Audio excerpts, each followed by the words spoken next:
Halo semuanya, Assalamualaikum warahmatullahi wabarakatuh. Bertemu lagi dengan mata pelajaran sejarah Indonesia. Di materi kita kali ini kita akan membahas mengenai manusia purba di Indonesia.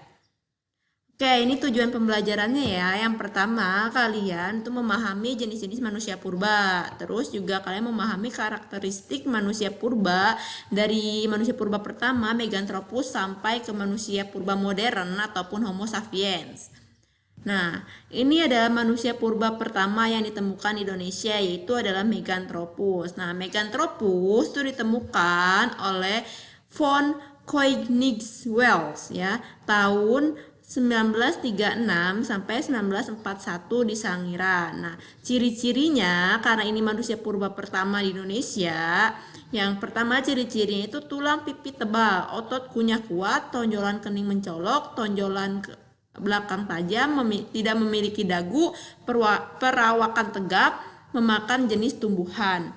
Nah, manusia purba ini berukuran itu serba besar sehingga diberi nama Meganthropus paleojavanicus, yaitu artinya manusia besar dari Jawa karena memiliki tubuh yang besar dan berjalan tegap. Nah, jenis manusia ini ataupun jenis manusia purba ini diperkirakan sudah hidup di Nusantara itu sekitar 1,9 juta tahun yang lalu.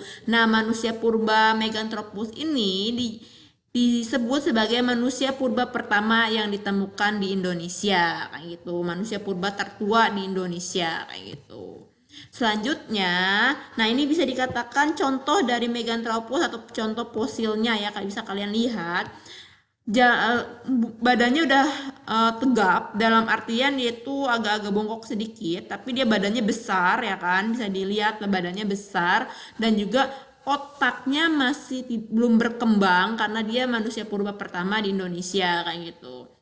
Masih seperti layaknya kera ataupun hewan ya kera kayak gitu. Tapi badannya besar. Nah, yang kedua itu adalah manusia purba kedua itu Pithecanthropus. Nah, Pithecanthropus erectus, bisa di banyak yang terkenal Pithecanthropus erectus.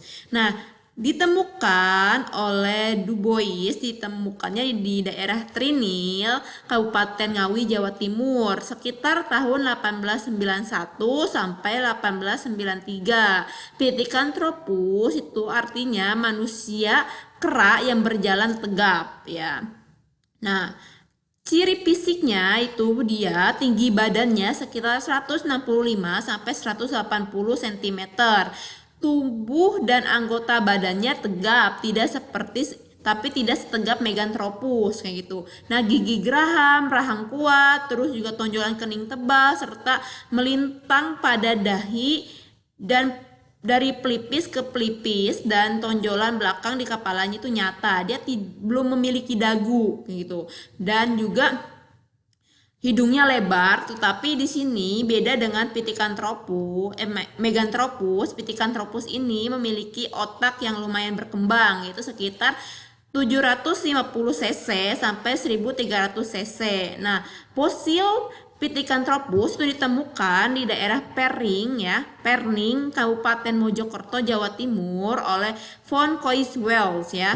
Tahun 1936 diberi nama Pithecanthropus mojokertensis ya. Nah, Pithecanthropus mojokertensis ini menjadi manusia Pithecanthropus tertua di Indonesia kayak gitu.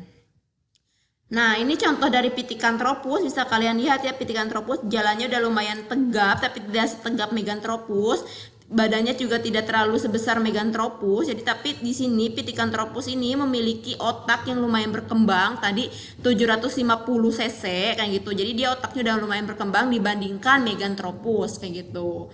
Nah, selanjutnya yaitu ada Homo. Nah, Homo itu bisa dikatakan sebagai manusia purba yang berkembang, sangat berkembang. Karena Homo ini nanti ada 3 fase. Yang pertama itu Homo wajakensis, Homo soliensis, dan juga Homo sapiens. Nah, yang dimana nanti Homo sapiens adalah Homo yang bisa dikatakan manusia purba yang amat sempurna, dalam artian dia sudah seperti manusia purba ataupun manusia pada umumnya kayak gitu, yang memiliki otak yang lebih berkembang, kebudayaan yang lebih maju dan lain-lain. Nah, di sini Homo pertama yang ditemukan di wilayah Indonesia adalah Homo wajakensis. Nah, sebelum membahas Homo wajakensis, kalian harus terlebih dahulu mengetahui genus Homo ataupun ciri-ciri Homo itu sendiri. Nah, pertama ciri-ciri Homo itu fosilnya sudah mirip seperti manusia yang sekarang.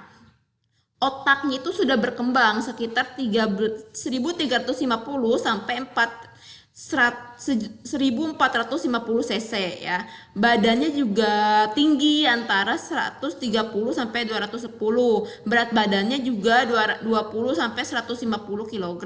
Alat kunyah, rahang gigi, otot tengkuk sudah mengecil, otak besar dan juga otak kecil sudah berkembang. Berjalan tegap, tidak seperti kera, terus mukanya tidak terlalu menonjol. Kalau Pithecanthropus dan juga Meganthropus itu banyak di bagian muka, itu banyak sekali tulang-tulang yang menonjol. Nah, pada masa Homo ini mulai berkurang tonjolan-tonjolan yang ada di mukanya tersebut, di wajahnya tersebut.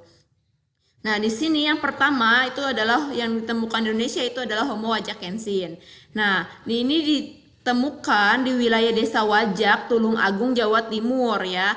Nah, kerangka ini ya ditemukan ataupun fosil ini ditemukan sebagai manusia Homo pertama yang ditemukan di Nusantara. Jadi Homo wajakensin itu adalah fosil Homo pertama yang ditemukan di wilayah Nusantara kayak gitu. Bisa lihat ciri-cirinya bisa seperti udah layaknya seperti manusia ya dari segi muka, tapi hanya saja di Homo wajakensin ini masih memiliki tonjolan-tonjolan dalam hal sedikit di tonjolan di wilayah wajah kayak gitu. Nah, ciri-cirinya yang lebih spesifik, ciri-ciri Homo wajakensin yang pertama mukanya datar dan juga lebar, benar. Hidungnya lebar dan juga bagian mulut agak menonjol kayak tadi ya. Terus dahi agak miring ya, dan di atas mata terdapat busur dahi yang nyata. Pipi menonjol ke samping. Kapasitas otak sudah lumayan menaik antara 1300 cc. Terus volume otaknya juga berukuran 1350 sampai 1450 cc. Terus berat badannya itu lebih berkembang ataupun lebih gemuk, yaitu sekitar 30 sampai 150 kg. Tinggi badannya juga 130 sampai 210 cm. Nah, masih menyerupai seperti kera tetapi sudah berdiri tegak. Nah, cara berjalannya sudah lebih tegak, otot dan tulangnya juga besar.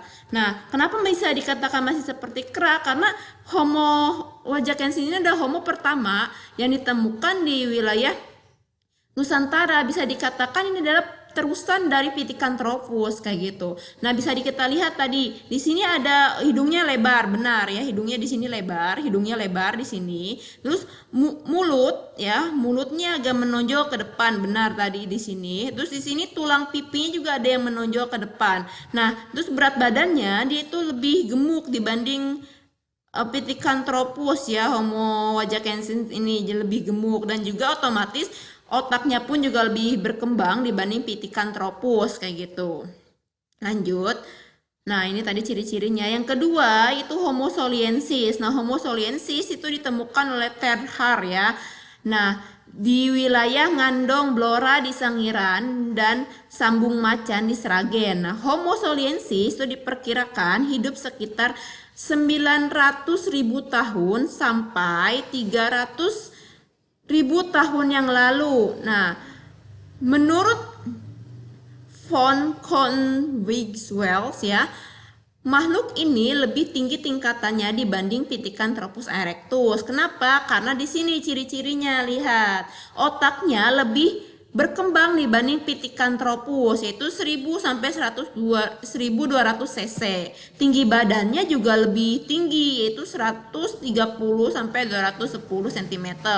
Otot tengkuk mengalami penyusutan ya, muka tidak menonjol ke depan, berdiri tegap dan juga berjalan lebih sempurna. Ini lebih layaknya seperti Homo sapiens. Nah, bedanya apa? Kita lihat. Contohnya, kalau Homo sapiens itu mukanya udah seperti manusia normal pada umumnya kayak gitu ya dari segi muka. Tapi Homo soliensis itu kita lihat dia itu kepalanya itu ataupun mukanya itu lebar. Mukanya lebar, kepalanya sangat panjang, kepalanya panjang kayak gitu nih.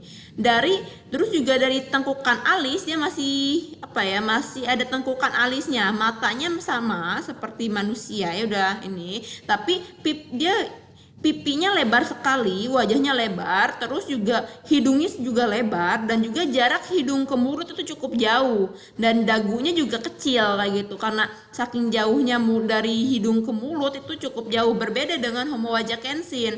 Kalau Homo wajakensin ini mukanya sama muka normal, bisa dikatakan ya mukanya normal, sama masih ada tonjolan di alis, matanya juga sama, terus ada tonjolan di pipi, dan juga hidungnya lebar, dan juga ini mulutnya agak-agak sedikit menonjol ke depan ya, dan juga dagunya juga kecil. Tapi dari jarak hidung ke mulut itu tidak sejauh Homo soliensis, dekat, ini lumayan dekat. Tapi kalau Homo soliensis itu jarak hidung ke mulut ya, jarak hidung ke mulut itu cukup jauh kayak gitu, jauh sekali ini. Nah, itu perbedaannya kayak gitu. Dan kalau dalam segi otak yang namanya Homo pasti lebih makin lama makin berkembang kayak gitu. Nah, itu adalah Homo soliensis. Selanjutnya itu adalah Homo floresiensis. Nah, Homo floresiensis itu ditemukan di sebuah gua kapur di Ruteg ya, Manggarai, Pulau Florence tahun 2001. Nah, Homo floresiensis ini ciri-cirinya itu tinggi sepinggang manusia modern, sekitar 100 cm dengan volume otak 380 cc gitu. Berbeda dengan Pithecanthropus ataupun Homo pada umumnya yang udah ukuran otaknya 1000-an kayak gitu. Nah, usia kerangka-kerangka ini diperkirakan berasal dari 94.000 tahun yang lalu hingga 13.000 tahun yang lalu tim. Nah, pemberian nama tersebut berangkat dari keyakinan bahwa Homo floresiensis itu bukan manusia modern, melainkan spesies yang berbeda. Hal ini ditunjukkan ke hasil penelitian bahwa tulang Homo floresiensis itu berbeda dengan tulang Homo sapiens. Namun pendapat ini ditentang berdasarkan temuan fosil dari liang buah. Homo floresiensis itu berasal dari sekelompok orang Katai Florence yang merupakan nenek moyang dari manusia modern. Nah, sisa manusia dari liang buah merupakan nenek moyang manusia Katai Homo sapiens yang sekarang juga hidup di Pulau Florence dan termasuk kelompok Australomelanozoid. Jadi bisa dikatakan Homo floresiensis ini tidak masuk ke dalam genus Homo sebenarnya, tapi ada lagi yang bilang bahwa Homo floresiensis ini masuk berdasarkan temuan di liang buah merupakan nenek moyang dari manusia modern yang tinggal di wilayah Gua Kapur ataupun di wilayah Katai kayak gitu, Katai Florence yang disebut sebagai nenek moyang manusia modern orang Katai Florence. Nah, Homo floresiensis ini masih banyak sekali yang perlu diteliti karena fosil-fosilnya juga berbeda dengan Homo pada umumnya kayak gitu. Makanya di sini banyak sekali perdebatan mengenai Homo floresiensis. Tapi bisa dikatakan bahwa Homo floresiensis adalah sekelompok orang Katai ataupun manusia purba yang berasal dari Katai yang merupakan nenek moyang bangsa Katai itu kayak gitu, ataupun orang Katai tersebut. Nah, dia masuknya ke dalam kelompok Australomelanozoid kayak gitu. Nah, selanjutnya yaitu adalah Homo sapiens. Apa itu Homo sapiens? Homo sapiens adalah manusia cerdik. Jenis ini sudah mempunyai kebudayaan yang lebih tinggi daripada manusia purba jenis lainnya. Nah, Homo sapiens itu berkembang di Indonesia merupakan kelanjutan dari Homo wajakensin. Nah, Homo sapiens ini adalah manusia purba modern yang dimana otaknya udah seperti manusia pada umumnya normal, tinggi badan, terus juga berat badan, postur tubuh, dan juga muka sudah tidak ada lagi tonjolan-tonjolan. Dan bahkan Homo sapiens ini memiliki kebudayaan yang sangat luar biasa, Kenapa memiliki kebudayaan yang sangat luar biasa? Karena emang dalam segi otak pun juga sudah normal kayak gitu. Dan bahkan nanti dia Homo sapiens ini memiliki kebudayaan yang sangat maju dan sampai sekarang kayak gitu. Jadi Homo sapiens itu adalah manusia yang cerdik dalam segi keterampilannya juga. Dia membuat suatu kerajinan-kerajinan ataupun peralatan-peralatan purba pada masanya seperti itu. Nah, ini adalah peta penemuan manusia purba. Bisa kalian lihat, ini manusia purba ini yang ditemukan di Indonesia ini kebanyakan ditemukan di wilayah Pulau Jawa. Salah satunya itu Oke, ini adalah peta penemuan manusia purba, bisa kalian lihat sendiri ya. Di sini manusia purba ini banyak sekali ditemukan di wilayah Pulau Jawa, khususnya di wilayah Jawa Tengah sampai ke wilayah Jawa Timur, itu tepatnya di wilayah Ngandong, terus juga di wilayah Wajak sampai ke wilayah Jawa Timurnya Mojokerto. Itu adalah pusat-pusat ataupun ditemukannya fosil-fosil manusia purba yang ditemukan oleh para peneliti kayak gitu, mulai dari ditemukannya manusia purba Meganthropus, terus juga Pithecanthropus, Homo wajakensis, Homo saliensis, ini semuanya ditemukan di wilayah Jawa kayak gitu. Ini ada petanya, bisa kalian lihat ya peta-petanya. Oke, mungkin sekian pertemuan penjelasan materi yang sudah Ibu berikan ke kalian, semoga bermanfaat. Ibu akhiri, wabillahi taufiq wal hidayah. Wassalamualaikum warahmatullahi wabarakatuh. Bangsa yang besar adalah bangsa yang tidak melupakan sejarahnya. Assalamualaikum.